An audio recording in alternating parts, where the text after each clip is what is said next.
Des grands cortèges, des grands. Mais il n'y a rien qui change la vie des gens, en fait. Moi, je suis la première à avoir arrêté de marcher. Parce que marcher pour te faire gazer, exploser, en plus. Parce Il y a des marcheurs, il y a 5 ans, pour qui ça a changé leur vie. Oui, mais bon, on parle pas des mêmes marches. Mais si tu veux, il y a aussi, dans les manifs, de plus en plus de violence, tu vois. Donc, tu vois, mais pour quel impact, en fait, réellement? Moi, je l'ai dit ici avec Bruno Poncet il y a quelques semaines. C'est pas une marche ou une grève aujourd'hui, dans le contexte actuel, qui va changer les choses. Si c'est une grève générale, tu vois.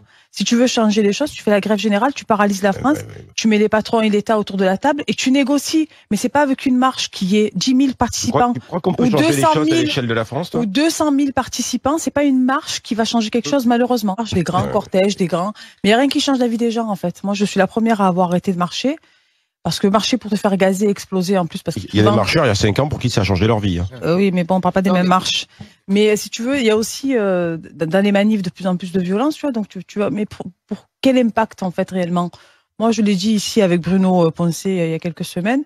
C'est pas une marche ou une grève aujourd'hui, dans le contexte actuel, qui va changer les choses. Si c'est une grève générale, tu vois. Si tu veux changer les choses, tu fais la grève générale, tu paralyses la France, tu mets les patrons et l'État autour de la table et tu négocies. Mais c'est pas avec une marche qui est 10 000 participants. Tu crois qu'on peut changer les choses à l'échelle de la France, toi? Ou 200 000 participants. C'est pas une marche qui va changer quelque chose, malheureusement.